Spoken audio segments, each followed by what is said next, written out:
di tengah-tengah aktivitas kehidupan kita, dan sebuah nikmat yang besar tentunya bisa hadir dan duduk di majlis ilmu. Karena majlis ilmu itu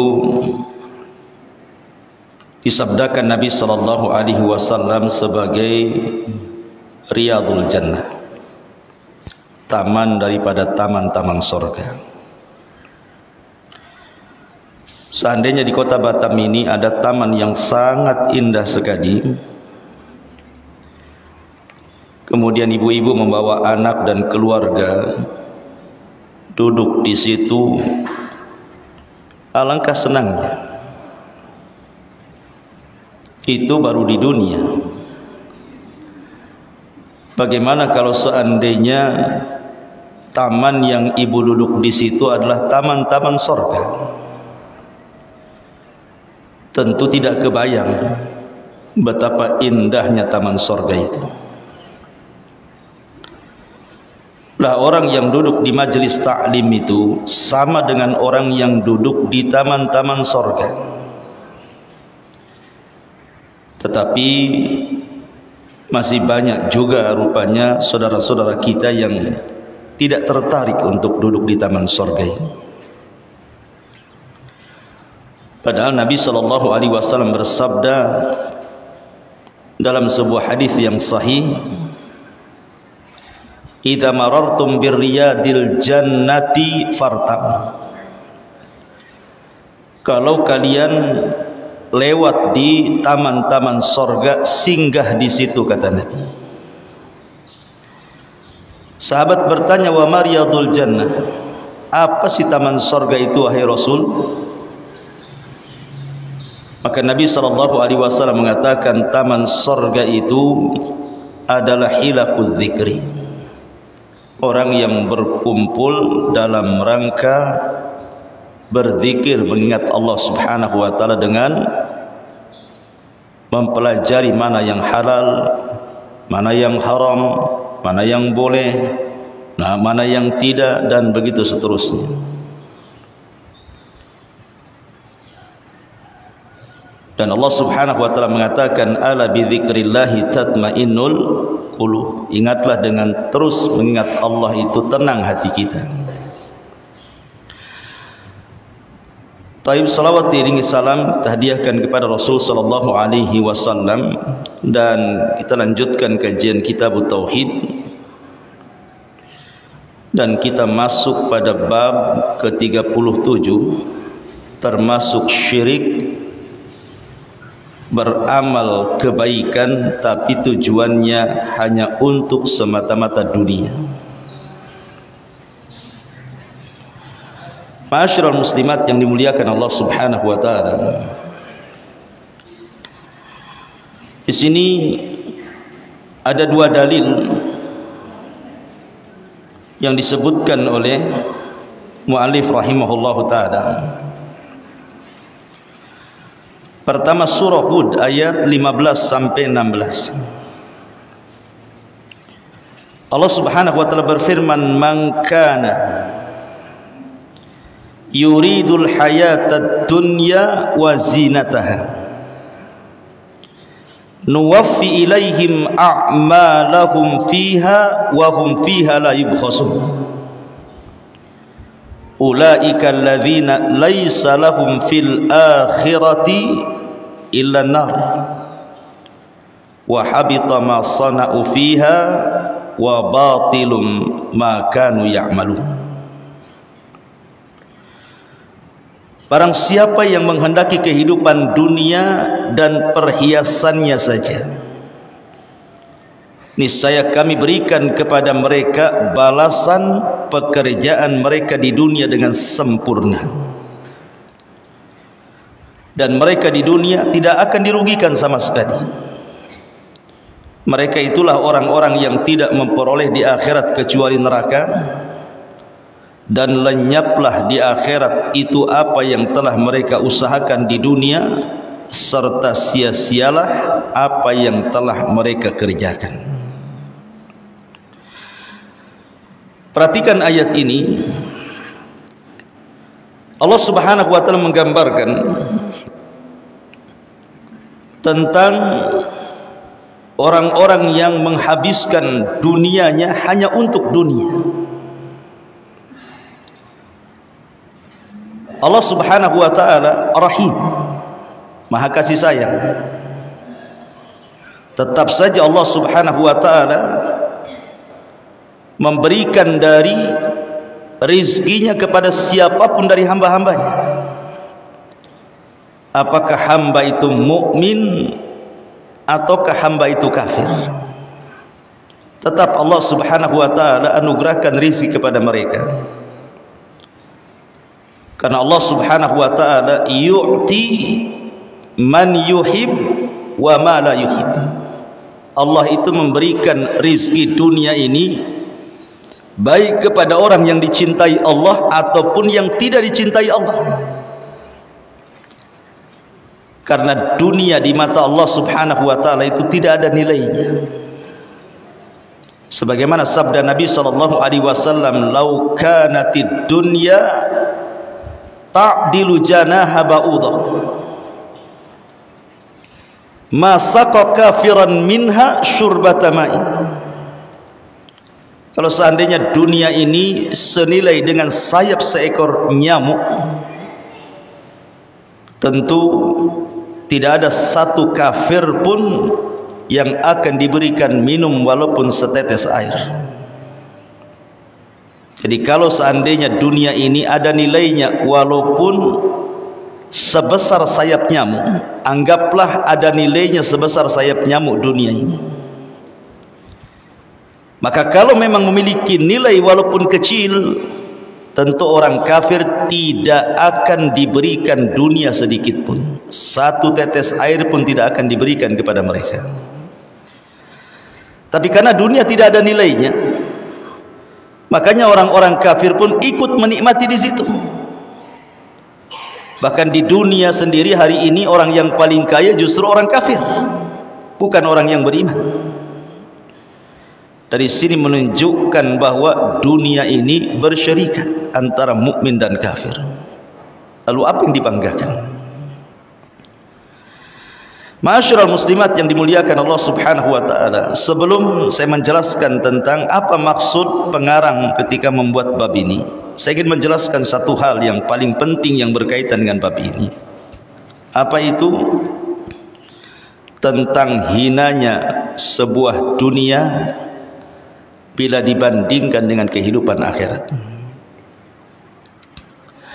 Abdullah ibn Umar radhiyallahu anhu dalam sebuah hadis yang disepakati Bukhari dan Muslim pernah menukilkan sabda Nabi sallallahu alaihi wasallam, "Man fatathu salatul asri faka'annama wutira ahluhu wa maluhu." Barang siapa yang luput tidak solat asar seumur hidupnya satu kali, maka seolah-olah dia ditinggalkan keluarga dan juga seluruh hartanya. Seolah-olah dia tidak punya keluarga, seolah-olah dia punya harta, tidak punya harta seumur hidupnya. Coba perhatikan, mungkin di antara kita, atau kita lihatlah orang-orang awam itu yang mereka tidak peduli dengan sholat. Jangan lagi sholat asar, 5 waktu sholat pun dia tidak sholat. Sholatnya itu nunggu Idul Fitri saja, Bu. Itu pun malu kalau tidak sholat. Itu pun kalau bangun, kalau tidur ya tak sholat. Kenapa kemudian orang-orang ini yang berani meninggalkan sholat itu, kok berani dia? Kayaknya enteng saja dia meninggalkan sholat itu. Dia tidak paham bahwa satu sholat asar ditinggalkan itu sama dengan menghilangkan keluarga dan hartanya selamanya, kecuali dia bertobat kepada Allah Subhanahu wa ta'ala. Kenapa Rasulullah SAW mengatakan seperti itu? Artinya kalau dia melaksanakan sholat asar, maka seolah-olah dia dikembalikan keluarga dan juga seluruh hartanya, menunjukkan bahwa amalan yang sedikit tetapi diberikan dunia yang banyak, tetapi meninggalkan amalan yang kecil yang sedikit bisa meninggalkan padanya dunia dan seluruhnya. Ini menunjukkan apa? Hinanya dunia. Bahkan lebih jelas lagi, Nabi SAW mengatakan raka'atul fajri khairun minad dunya wa ma fiha. 2 rakaat salat sunnah fajar, Bu, setelah adzan sebelum qomat, pahalanya lebih baik dibandingkan dunia dan isinya. Bayangkan 2 rakaat sunnah, padahal belum cerita wajib, baru sunnah, itu lebih besar nilainya dibandingkan dunia dan isinya. Apa isi dunia itu? Macam-macam kan. Seandainya ibu diberikan 1 kota Batam saja, sak hotelnya, sak apartemennya, sak fasilitas-fasilitasnya, tempat-tempat hiburannya, dikasihkan, ini milik ibu kota Batam ini, senang nggak, Bu? Senanglah. Beli kapling, 1 kapling aja ribut kan gitu, apalagi dikasih 1 kota Batam, apa nggak senang tuh? Artinya bahwa 1 kota Batam saja itu sudah luar biasa itu. Kita punya tanah sebesar Batam itu ya. Wah, ibu udah jadi raja Batam tuh, ratu Batam ya. Tetapi lihat nilai sebuah kota Batam bila dibandingkan dengan 2 rakaat solat sunnah, itu tidak ada apa-apanya, kecil. Karena bandingannya bukan kota Batam, 1 dunia, dibandingkan dengan 2 rakaat fajar, itu kecil. Menunjukkan hinanya dunia, Bu, di sini. Makanya bahasa Arab ad-dunya, kenapa disebut dunia itu? Pertama karena dunia itu al-ula, kehidupan pertama. Disebut dunia itu karena kehidupan pertama, artinya ada kehidupan berikutnya. Yang kedua disebut dunia, itu dunia karena dia adalah darun faniyah, tempat yang tidak akan kekal selamanya. Dan kenapa disebut dunia? Kata para ulama bahasa, li'anna fil manzilatid daniyah, karena dunia itu rendah artinya. Jadi dunia itu bukan tempat tujuan. Dunia itu sangatlah fana, tidak mungkin mengekalkan. Dan dunia ini sangat rendah, itu makna dunia. Lalu apa yang dibanggakan dengan dunia? Orang-orang yang sombong-sombong itu bangga dengan dunia. Ma'asyiral muslimat yang dimuliakan Allah Subhanahu wa taala. Bahkan Nabi sallallahu alaihi wasallam mengatakan dalam hadis yang dikeluarkan Muslim dalam sahihnya, dari Abi Hurairah radhiyallahu an, Rasul bersabda, la an aqula subhanallah walhamdulillah wa la ilaha illallah wallahu akbar ahabbu ilayya mimma tala'at alaihi syamsu. Kata Nabi, kalaulah aku mengucapkan subhanallah walhamdulillah wa la ilaha illallah allahu akbar, itu lebih aku cintai, kata Nabi, dibandingkan matahari yang terbit dari timur dan menerangi cahaya bumi. Coba bayangkan, matahari ini adalah sirrul hayah, rahasia kehidupan manusia. Kalau tidak ada matahari, manusia bisa mati.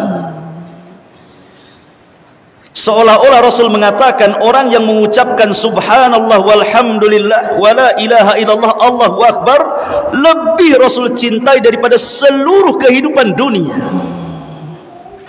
Menunjukkan hinanya dunia dan mulianya akhirat. Bahkan Nabi SAW mengatakan juga, ribatu yaumin fi sabilillah khairun minad dunya wa ma fiha, rawahu Muslim. Seseorang yang berjaga satu hari saja di jalan Allah Subhanahu wa taala itu lebih baik daripada dunia dan isinya. Lihat bagaimana Nabi SAW menggambarkan betapa hinanya dunia ini. Bahkan dalam hadis Jabir radhiyallahu an yang dikeluarkan Imam Muslim, suatu ketika Nabi SAW lewat di sebuah pasar. Tiba-tiba kemudian Nabi SAW mendapatkan bangkai kambing yang putus kedua telinganya. Bangkai kambing mati, putus dua telinganya itu. Kemudian Nabi SAW, karena di situ banyak para sahabat, kata Rasul, ayyukum yuhibbu anna hadza lahu bidirhamin. Kata Rasul, siapa di antara kalian yang mau membeli bangkai kambing yang rusak telinganya ini? Enggak mahal-mahal, 1 dirham saja, kata Nabi. Faqalu, maka para sahabat mengatakan, ma nuhibbu annahu lana bi syai'in wa ma nasna'u bihi. Kata para sahabat Rasul, kami tidak suka dengan bangkai kambing. Kalaupun dia hidup, untuk apa, katanya. Walaupun 1 dirham sekalipun kami tidak mau membelinya.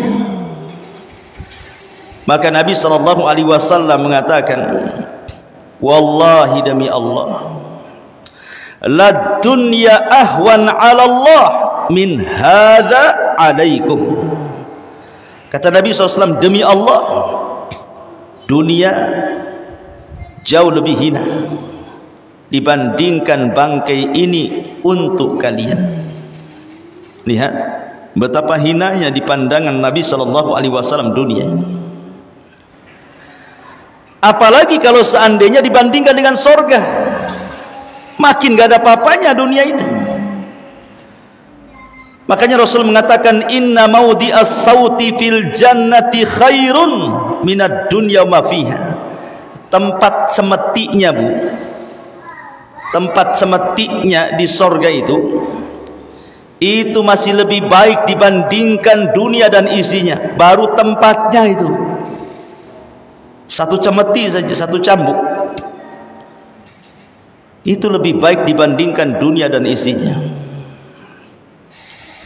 Kenapa kok dunia ini sehina ini gitu ya di mata Rasul SAW dan juga para sahabat? Karena Rasul SAW mengatakan dalam sebuah hadis yang dihasankan oleh Syekh Nasiruddin Al-Albani rahimahullahu taala, inna dunya mal'unun, inna dunya mal'unatun, mal'unun ma fiha illa dzikrullah wa mawalah, illa dzikrullahi wa mawalah wa alimun au muta'allimun, kata Rasul. Karena hakikat dunia itu dilaknat, dan juga dilaknat orang-orang yang hidup di atas dunia, kecuali orang-orang itu senantiasa mengingat Allah dan ibadah-ibadah yang sejenisnya, atau dia orang alim, atau dia orang yang mengajarkan ilmunya, orang yang mengajarkan ilmu atau orang yang belajar ilmu. Dari sini maka kenapa kemudian dunia ini di mata bagi mukmin itu penjara? Sampai Rasul mengatakan, ad-dunya sijnul mu'min wa jannatul kafir. Dunia ini penjara bagi orang yang beriman, surga bagi orang kafir. Karena dunia bagi orang yang beriman itu tidak menyenangkan. Dunia bagi orang yang beriman itu tidak menyenangkan. Tapi dunia bagi orang kafir itu menyenangkan. Walaupun dia hidup mewah, andailah seorang ibu ini kaya raya. Amin Bu kalau dibilang kaya tuh. Jadi tetap saja kan Bu, sekaya apapun ibu, kalau ibu seorang mukmin masih tidak boleh meninggalkan sholat, masih tidak boleh meninggalkan puasa Ramadan, masih tetap harus zakat, masih tetap menyempurnakan syarat Islam dengan haji, masih tetap dianjurkan hadir di majelis ta'lim. Belum bebas ya. 5 waktu terhalang dengan sholat 5 waktu, belum bebas ya. Dunia itu penjara bagi orang yang beriman. Kalau ingin bebas Bu, tidak ada sholat, tidak ada puasa, tidak ada zakat, tidak ada ibadah-ibadah yang lain, murni menikmati hidup saja, masuk surga Bu. Surga itu kerjaannya makan, minum, melakukan hubungan suami istri, hura-hura, senang-senang, karena semua halal. Tapi selama belum masuk surga, jangan harap itu. Dunia ini masih penjara bagi kita. Bahkan tidak ada tahu sebuah nilai dunia kecuali Allah yang menciptakannya. Tidak ada yang lebih tahu tentang nilai sebuah dunia kecuali zat yang menciptakan dunia. Siapa? Allah. Lihat Allah berfirman, ma indakum yanfud wa ma indallahi bakin. Harta atau dunia yang ada di sisi kalian pasti lenyap, tetapi yang ada di sisi Allah itulah yang kekal. Dan kita bisa saksikan Bu ya, dunia ini tidak kekal. Lihat apabila datang musibah yang Allah kirim, kemudian menghantam rumah-rumah orang-orang kaya, kemudian roboh seketika, mana lagi kekayaannya? Kalau Allah mau, Allah bisa cabut seketika. Kalau Allah mau, bisa Allah bentangkan seketika. Ada orang-orang yang menumpuk-numpuk harta dari muda sampai tua. Hartanya banyak, tanahnya banyak, sampai julukannya Tuan Takur. Tiba-tiba kemudian naik motor, ketabrak, mati. Lalu untuk apa selama ini dia kumpulkan harta, tiba-tiba mati itu? Menikmati dia dunianya? Tidak juga. Makanya Allah Subhanahu wa taala mensifatkan dunia ini, wa mal hayatud dunya illa laibun wa lahwun wa zinatun. Allah mengatakan, i'lamu annamal hayatud dunya laibun wa lahwun wa zinatun wa tafakhurun bainakum wa takathurun fil amwali wal aulad. Kata Allah, kehidupan dunia ini hanya main-main, hanya permainan saja, dan sesuatu yang bisa melalaikan. Dunia ini hanya perhiasan, bermegah-megah di antara kalian, bermegah-megah dengan banyaknya harta dan anak. Itulah dunia. Apa sih dunia itu? Itulah dunia. Lihat bagaimana Allah Subhanahu wa taala menggambarkan dunia. Makanya Allah mengatakan, bal tu'thirunal hayatad dunya wal akhiratu khairun wa abqa. Kalian hendak mementingkan kehidupan dunia, kata Allah. Akhirat itu jauh lebih kekal dan lebih baik, kata Allah.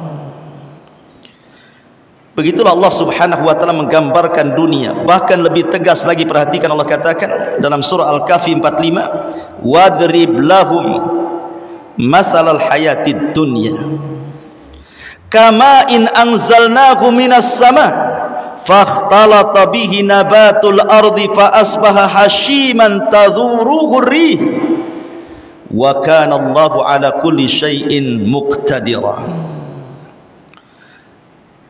Fa asbaha hashiman tadhuruhu riyahu wa kana Allahu ala kulli syai'in muqtadira. Dan buatkanlah untuk mereka manusia itu perumpamaan kehidupan dunia ini. Kehidupan dunia ini, kata Allah, ibarat hujan yang diturunkan Allah dari langit. sehingga menyuburkan tumbuh-tumbuhan di bumi.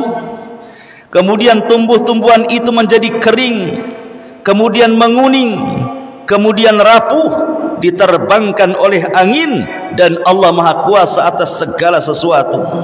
Perhatikan Bu, kalau ibu dulu seorang petani, atau mungkin punya orang tua seorang petani, atau mungkin punya kawan seorang petani, tanya kepada petani itu, bagaimana permulaan menanam padi sampai dia menguning. Awalnya diletakkan biji, kemudian disemai, kemudian diletakkan di sawah, kemudian diberi pupuk, akhirnya kemudian dia tumbuh subur, menghijaulah sesaat, kemudian keluar biji-biji beras. Setelah kemudian biji-biji beras itu siap dipanen, menguninglah daunnya. Setelah menguning daunnya, hancurlah daun-daun itu, datang angin, terbang sedikit demi sedikit, akhirnya tidak tersisa yang di sawah itu. Allah ingin menggambarkan bahwa kehidupan manusia itu kurang lebih dengan padi. Awalnya ibu, benih yang dipilih Allah dari sekian juta benih seorang bapak yang dibenihkan kepada ibunya, ibulah terpilih. Jadi pula kemudian lahir ke dunia, masih kecil perlu dirawat, sama dengan bayi. Kalau padi itu kan dirawat juga, dikasih pupuk, dikasih apa gitu. Sama manusia pun dirawat kecil-kecil, kemudian membesar, kemudian menjadi remaja, menjadi dewasa, menjadi tua, balik lagi kayak anak-anak Bu, akal pun hilang, nyusahkan orang, kemudian inna lillahi wa inna ilaihi rajiun. Ada batasnya manusia itu. Itulah dunia. Makanya saya heran kalau seandainya ada orang yang sudah tua gitu ya, sudah kaya, kok tidak berhenti bekerja ya. Dia kaya, seandainya dia pensiun gitu ya, kekayaannya itu cukup untuk menghidupi dia sampai mati. Tapi rupanya ada istilah tua-tua keladi, makin tua jadi dia. Justru makin tua itu bisnisnya makin kencang dia.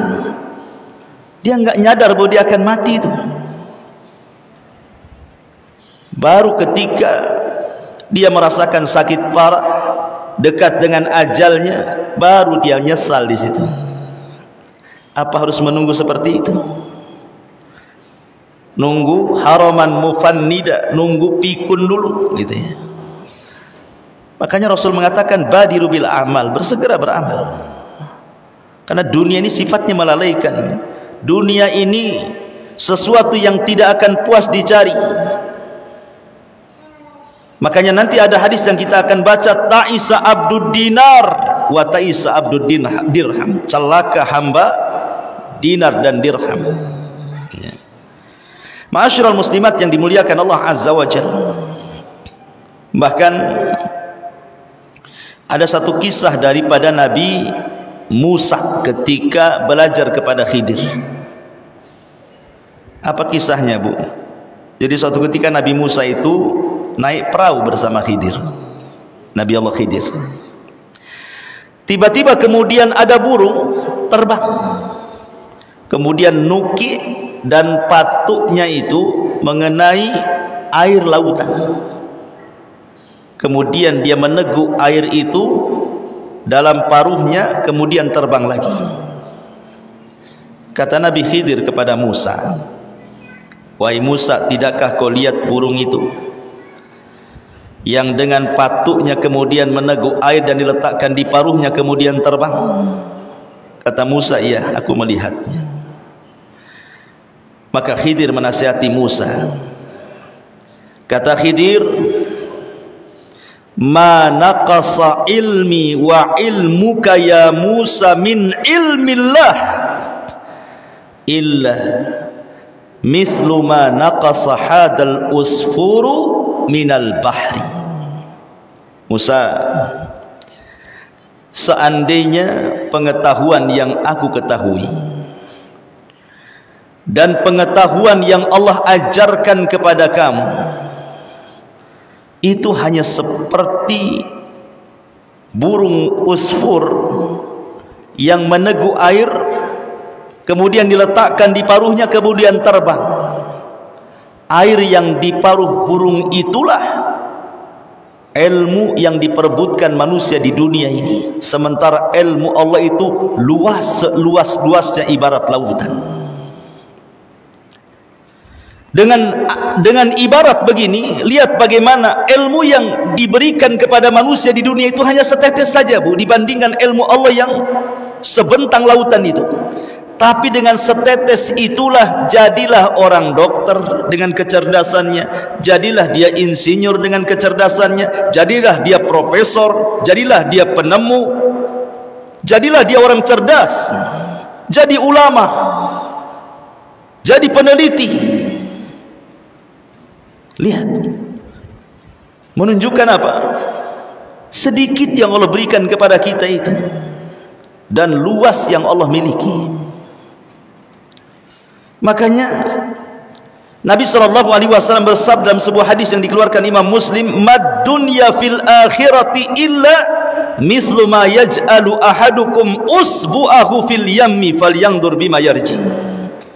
Kata Rasul, permisalan dunia dibandingkan dengan akhirat itu sama dengan orang yang meletakkan jari di lautan. Ibu main-main ke Barelang, ke pinggir lautan tuh, letakkan jari, selupkan di air lautan, kemudian angkat. Pasti di ujung jari itu kan ada air yang menetes. Kata Rasul, permisalan dunia dengan akhirat itu sama dengan salah seorang di antara kalian menyelupkan telunjuknya ke lautan, kemudian lihat apa yang terjadi. Cuman satu tetes saja. Itulah yang diperebutkan manusia, satu tetes itu. Ya. Artinya bahwa apa yang di sisi Allah itu jauh lebih kekal dan lebih baik. Allah mengingatkan itu, jangan terlena dengan kehidupan dunia. Saya akan contohkan beberapa kisah biar menarik, Bu, ya. Abu Bakar Siddiq radhiyallahu anhu ketika menjadi khalifah pertama setelah meninggalnya Rasul, dia banyak membebaskan negeri-negeri sampai ke negeri Romawi dan juga Persia. Walaupun tidak dikuasai seutuhnya, tapi sudah sampai ke sana.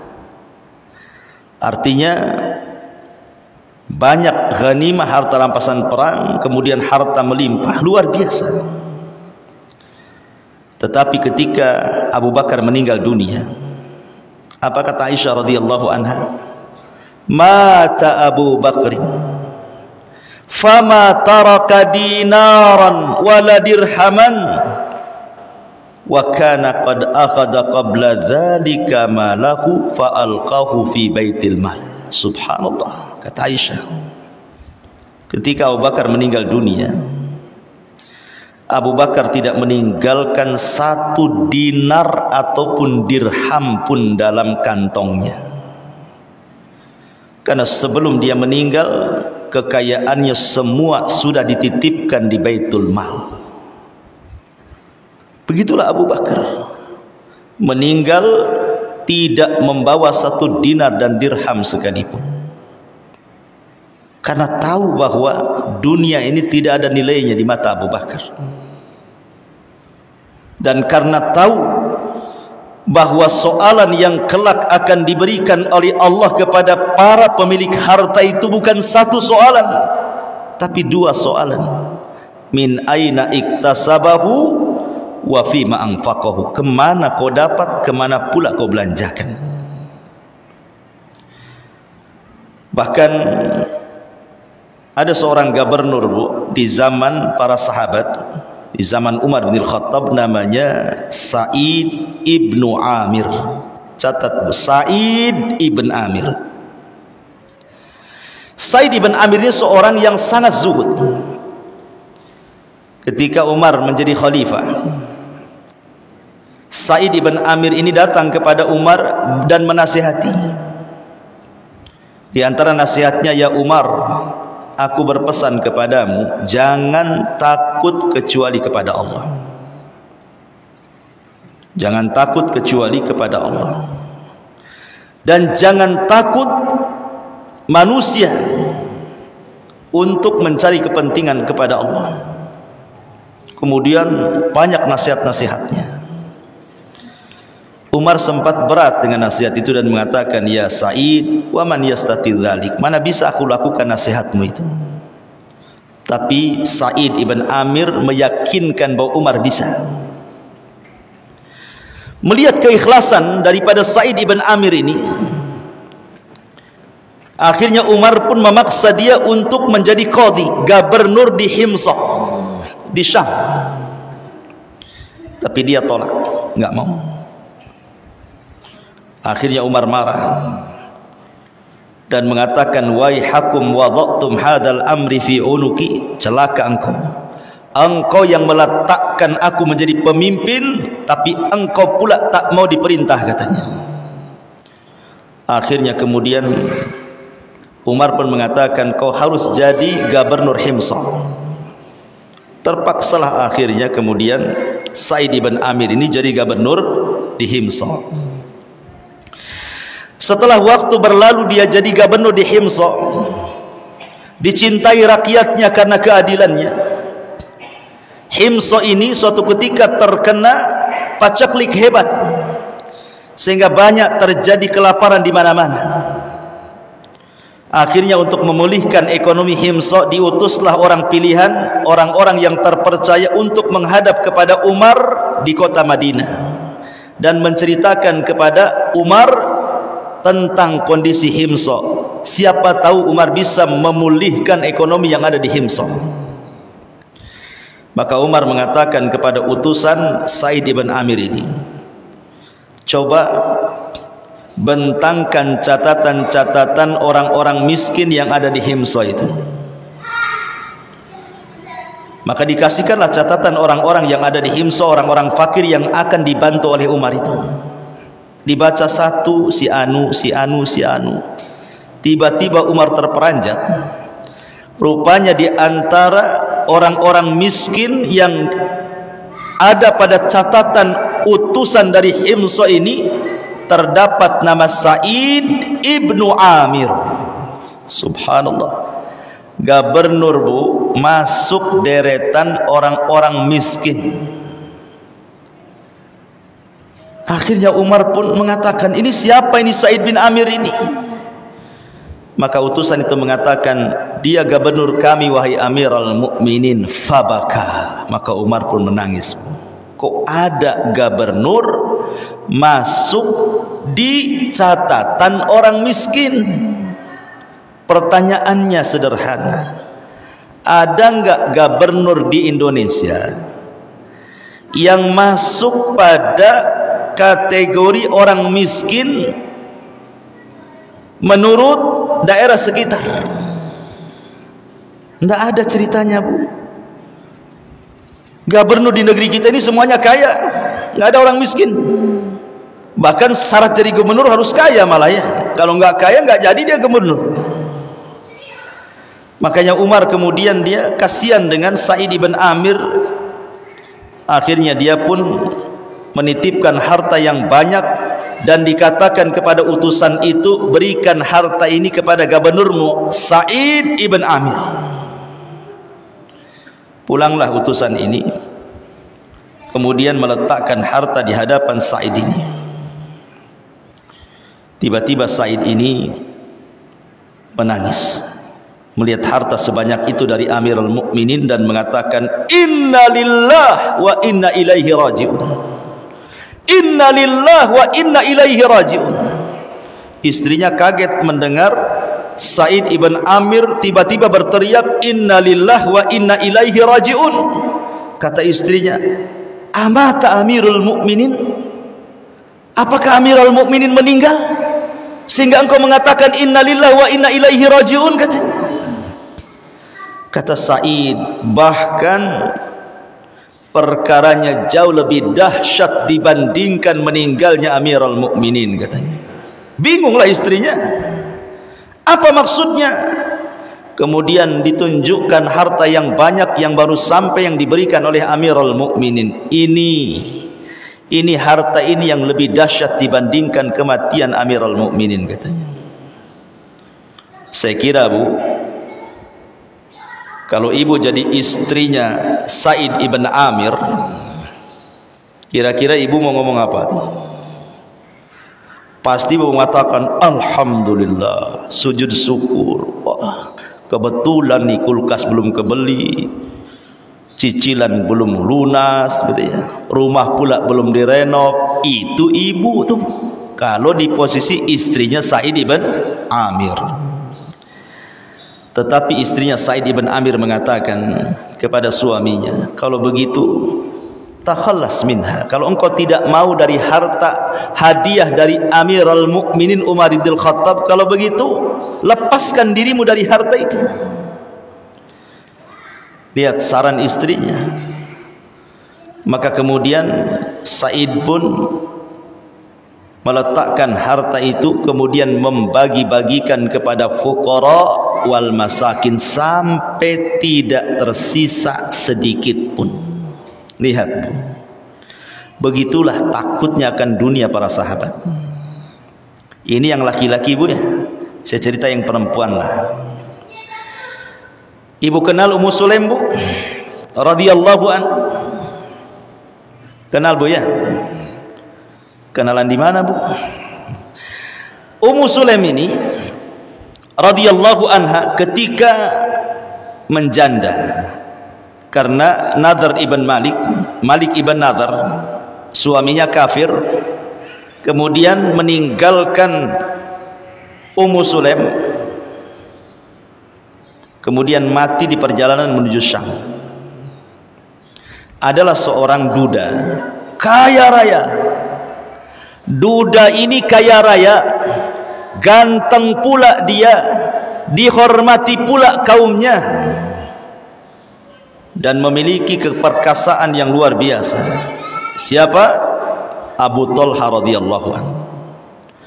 Yang disabdakan Rasul, jeritan satu kali Abu Talha dalam peperangan lebih baik daripada 100 penunggang kuda.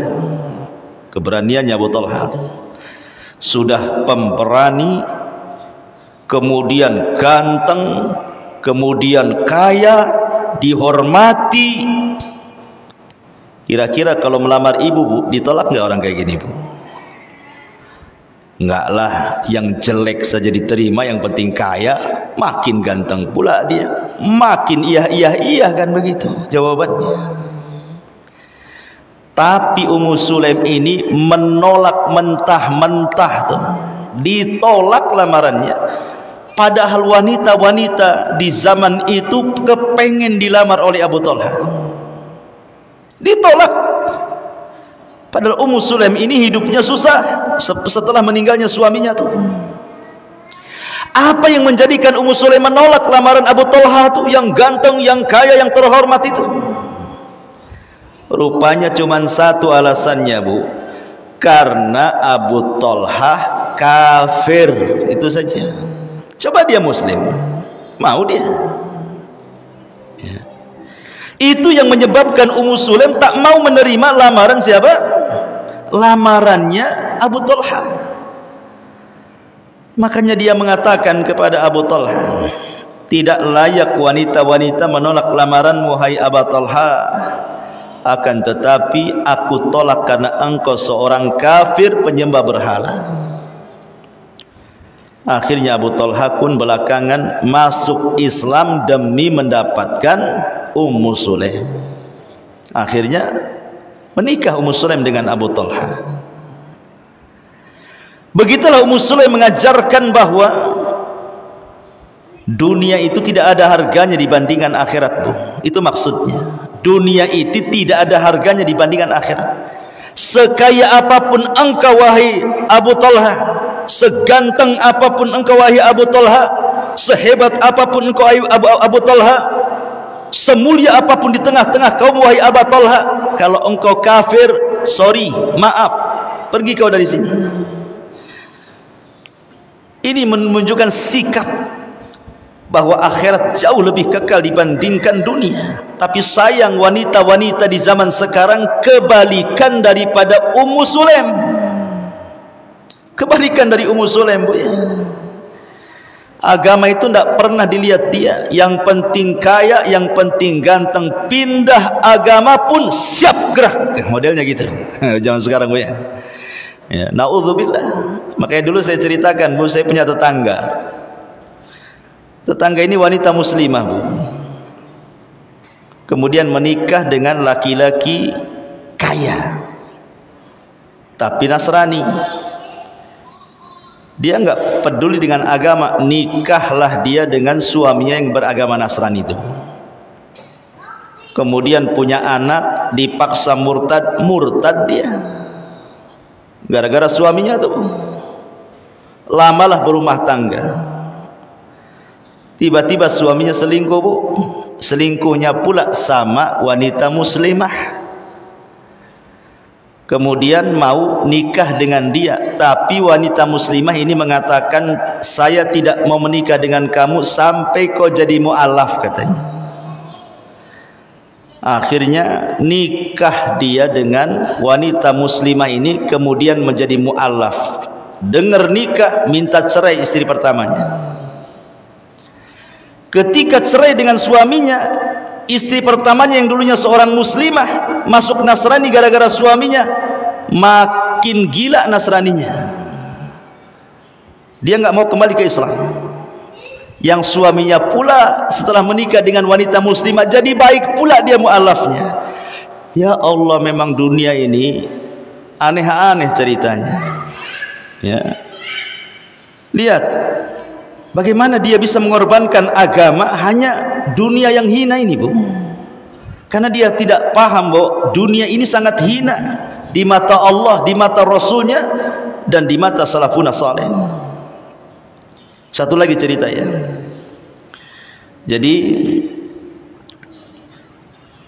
ada seorang sahabat namanya Abdullah ibn Amr ibn As. Abdullah ibn Amr ibn As radhiyallahu anhu.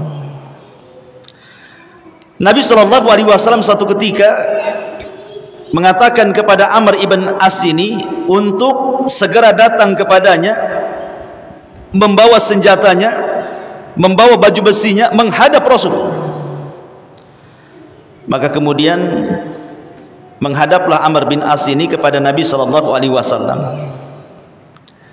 Kata Nabi SAW, ya Amr, saya ingin mengutusmu menjadi pemimpin pasukan dalam Sariyah. Pasukan yang tidak dipimpin Nabi disebut Sariyah. Engkau akan diutus untuk menyerang Bani Fulan dan Fulan, dan saya pastikan kau akan menang, dan engkau akan mendapatkan harta rampasan perang yang begitu melimpah. Pergi wahai Amr. Kata Amr bin As mengatakan kepada Rasul, aku ini masuk Islam bukan karena mencari harta dunia, tidak. Tetapi aku masuk Islam itu betul-betul ingin beragama Islam dan tidak mau pisah darimu. Jadi ketika Rasul menceritakan akan mendapatkan harta rampasan perang itu, dia mengatakan, ya Rasul, bukan itu yang aku cari setelah aku masuk Islam itu. Aku hanya ingin dekat dengan kamu saja. Maka kemudian Rasul memuji Amr ibn As dan mengatakan, ya Amr, ni'mal malus salihu li rajulin salih. Wahai Amr, sebaik-baik harta itu adalah harta yang dipegang orang soleh. Sebaik-baik harta apabila dipegang orang soleh. Seburuk-buruk harta apabila dipegang orang jahat. Jadi kesimpulannya tadi, Bu, yang kita ceritakan dari awal sampai akhir, bahwa harta itu sesuatu yang hina dibandingkan dengan akhirat. Lalu apa yang mau dibanggakan dengan harta? Apalagi sampai menyombongkan dengan harta. Korun, manusia yang paling kaya, tidak ada manusia sekelas Korun hari ini. Tetapi Allah katakan wa khassafna bihi wa bidarihil ardh, kami tenggelamkan Qarun seharta-hartanya. Fir'aun yang sombong dan mengatakan alaysa li mulku Misra wa hadhil anharu tajri min tahti, bukankah aku raja Mesir dan seluruh sungai-sungai dan lautan Mesir di bawah kakiku, kata Fir'aun. Sombong dia. Karena sombongnya Allah katakan wa aghraqna ala fir'auna wa antum tanzurun, kami tenggelamkan Fir'aun dan pasukannya dan kau bisa melihatnya. Namrud, siapa yang tidak kenal Namrud? Raja yang paling kaya, sombong, ngaku Tuhan. Kemudian Allah utus seekor nyamuk masuk di hidungnya, bersarang di kepalanya 40 tahun. Kemudian dia disuruh pembantunya untuk memukul-mukul setiap hari dengan sendalnya kepalanya. Akhirnya setelah 40 tahun mati gara-gara seekor nyamuk. Al-Walid ibn Mughirah, orang yang dibentangkan kekayaannya di zaman Rasul, tetapi dia menghina Rasul dan mengatakan Quran itu ucapan manusia, Quran itu adalah wahyu impor dari luar sana, bukan ucapan Allah. Maka Allah katakan dalam surah Al-Mudaththir kepada Al-Walid ibn Mughirah, sa'uslihi saqar, kami akan masukkan si Walid ke neraka Saqar. Siapa lagi?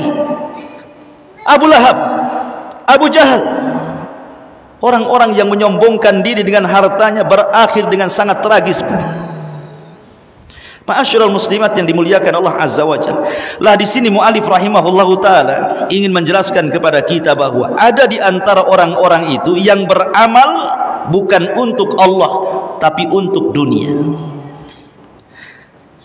Ada 4 jenis manusia, Bu, ketika berhadapan dengan beramal untuk dunia. Jenis pertama adalah orang yang beramal saleh. Mungkin dia sedekah, mungkin dia salat, mungkin dia zakat, mungkin dia infak, mungkin dia haji, mungkin dia baca Quran, mungkin dia zikir. Semua kebaikannya, semua amal saleh. Tetapi ketika melakukan amal itu tidak ada keikhlasan sedikit pun. Ketika beramal soleh itu tidak menghendaki kehidupan akhirat atau pahala akhirat sedikit pun.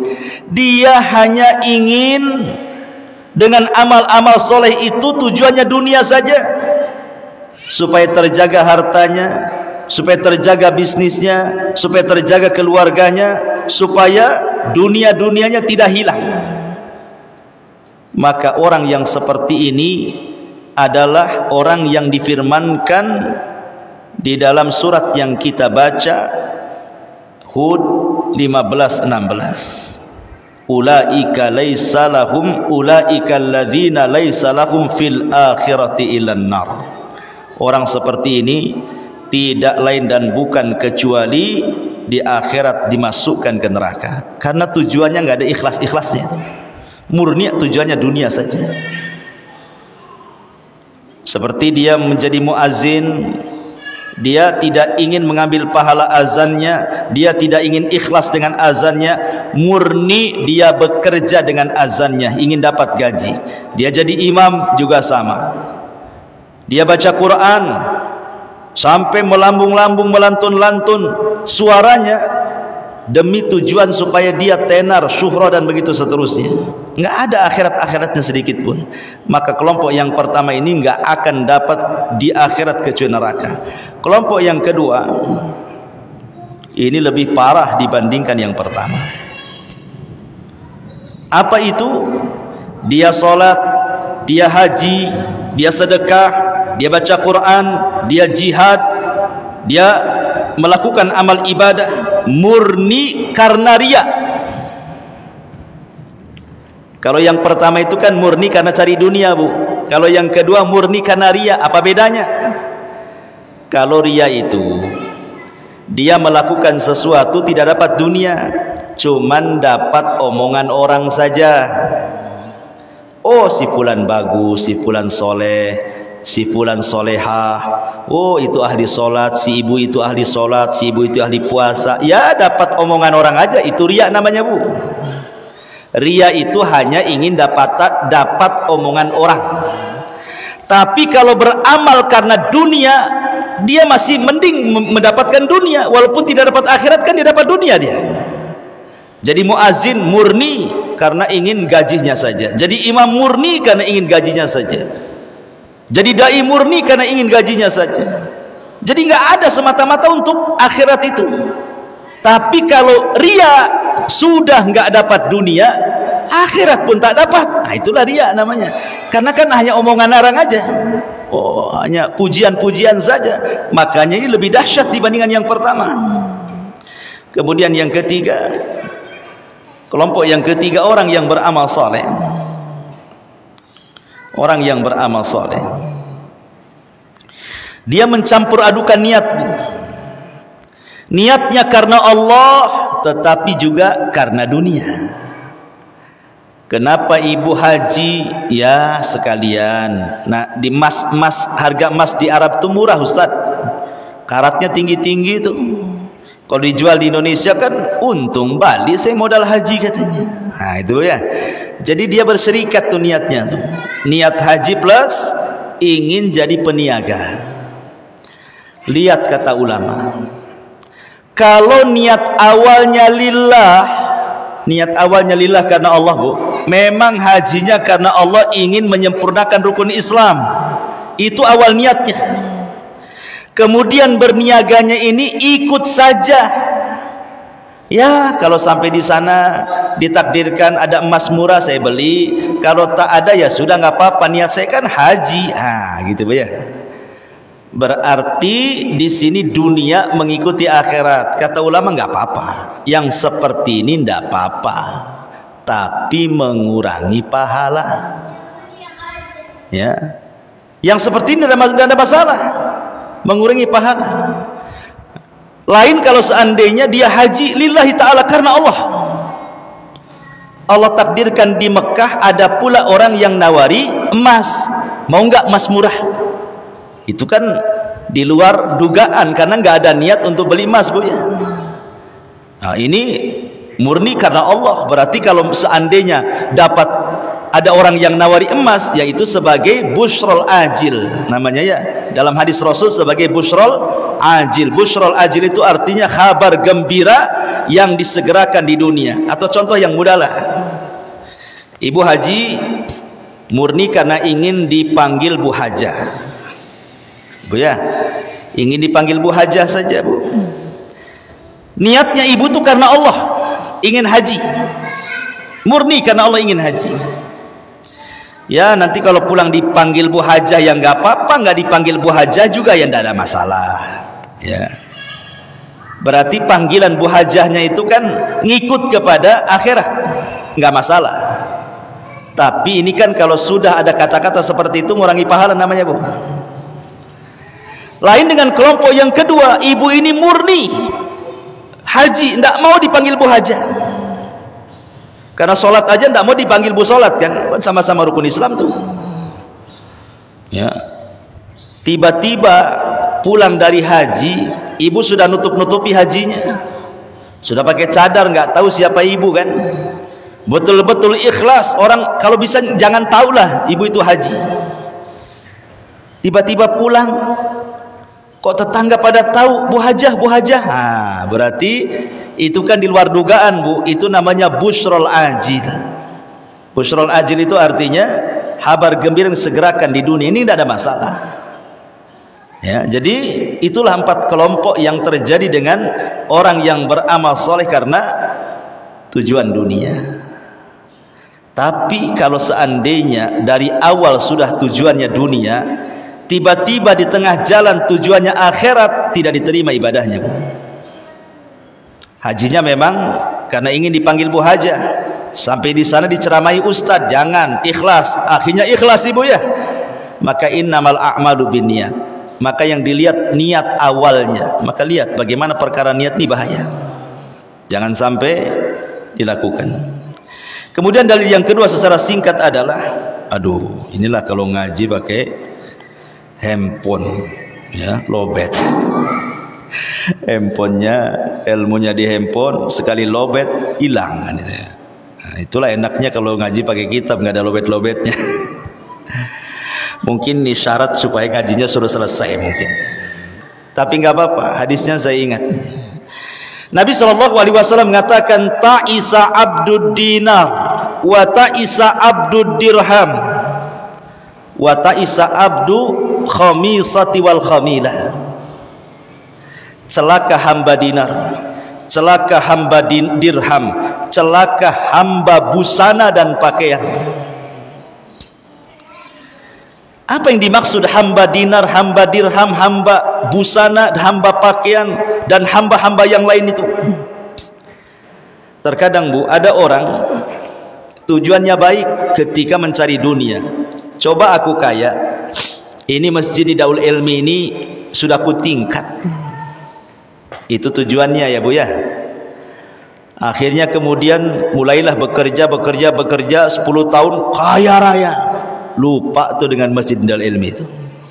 Niatnya menguasai harta, sudah punya harta, harta pula menguasai dia. Itu disebut abdu dinar namanya. Harta yang menguasai dia. Ataupun contoh abdu al-khamisah, hamba pakaian.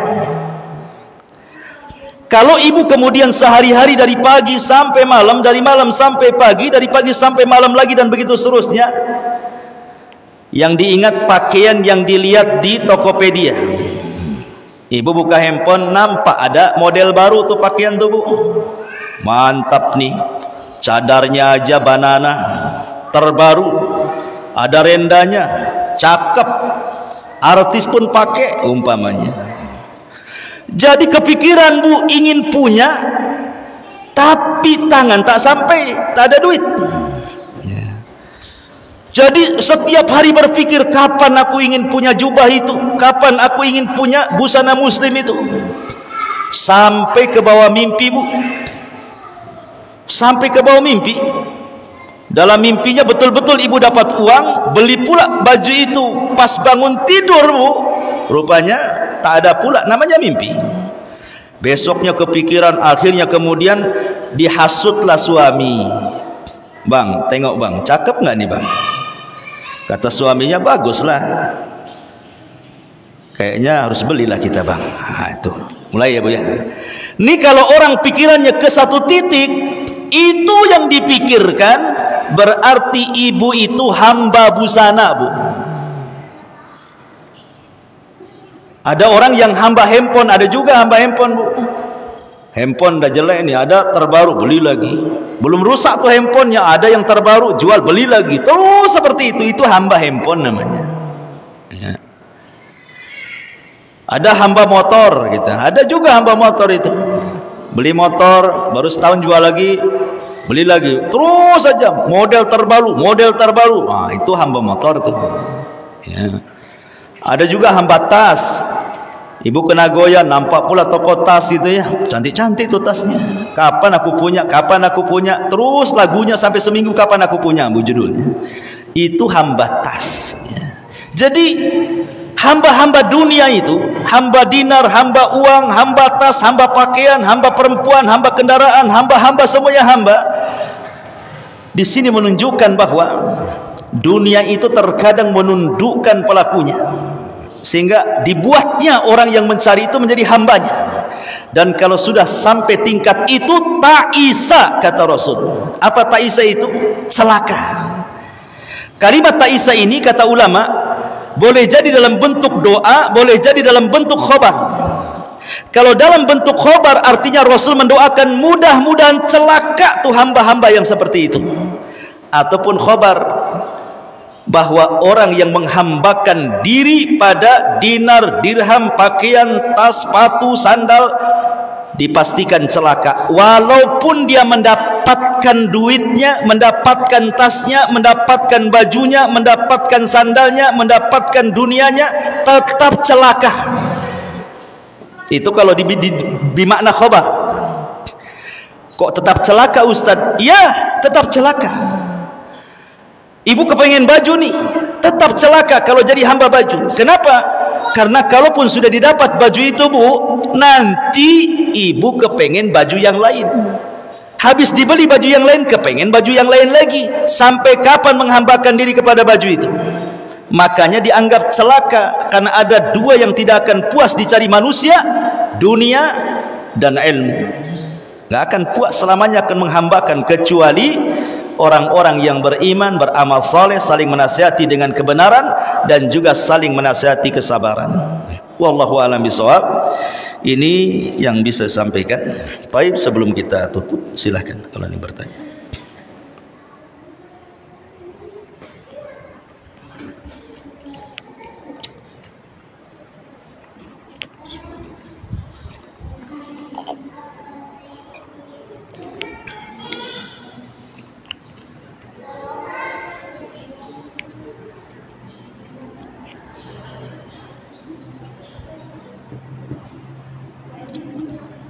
Ada?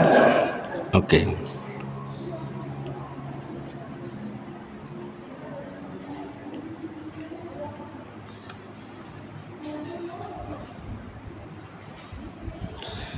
Bagaimana caranya menjaga dan mendapatkan keuntungan dalam perniagaan sesuai tuntunan Islam? Apakah ada ketentuan proses, persentase atau syarat lainnya?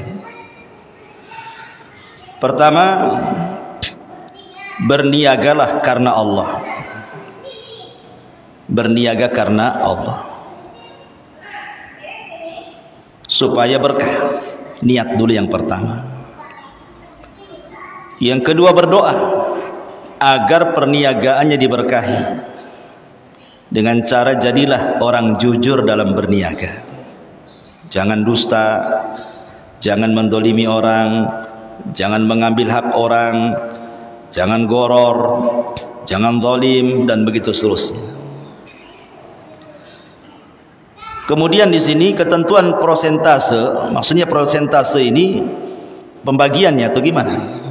Ini berarti berniaga bersyarikat. Ya, berniaga bersyarikat. Ya, kalau bersyarikat jelas harus ada pembagian-pembagian sesuai dengan syarat yang sudah disepakati masing-masing yang bersyarikat dalam penanaman saham itu.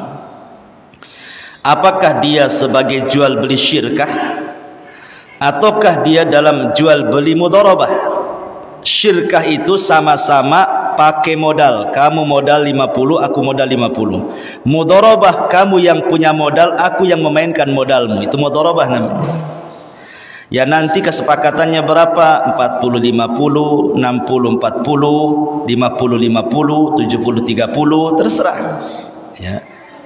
Tapi tidak boleh dipatok karena itu riba. Contoh, saya punya usaha, Bu, punya modal 100 juta, tanamkan di usaha saya. Tiap bulan ibu dapat 500 atau 1 juta. Riba itu namanya. Itu riba namanya, Bu, ya. Tidak boleh dipatok dengan uang, tapi dipatok dengan persen, karena namanya keuntungan setiap bulannya itu naik turun. Maka pakai persen lah. Saya kan dapat 60%. Terkadang 60% ini bisa banyak, bisa sedikit. Kalau untung ibu dapat sedikit, kalau rugi ibu dapat banyak. Jatuhnya seperti itu. Itu namanya untung buntung. Dengan istilah lain perjudian jadi jatuhnya. Namanya modal itu ya, kalau rugi ya ditanggung bersama, ya untung ditanggung bersama, kecuali kalau yang mengelola modalnya lalai. Ya, jualan nasi larinya ke sepatu, yang punya modal tak tahu. Nah, itu lain. Ibu membalikan duit kalau dia tak terima. Ya. Jadi syarat-syarat jual beli banyak. Ya. Syarat-syarat jual beli banyak sekali, dan ini dicantumkan di banyak kitab fikih, namanya Kitabul Buyu. Ya, yang jelas, Bu, jadilah pedagang yang jujur, jadilah pedagang yang amanah, banyak-banyak berdoa, ya, tidak perlu berambisi dengan dunia, yang jelas jalankan saja, nanti Allah yang mengaturnya. Ya. Wallahu a'lam. Sudah, Bu? Ikan sepat, ikan bagus, apa? Ikan sepat, ikan gabus katanya, lupa saya. Makin cepat makin bagus. cepat balik we. Subhanakallah bihamdika asyhadu an la ilaha illa anta astaghfiruka wa atubu ilaik. Allahu ta'ala alam. Assalamualaikum warahmatullahi wabarakatuh.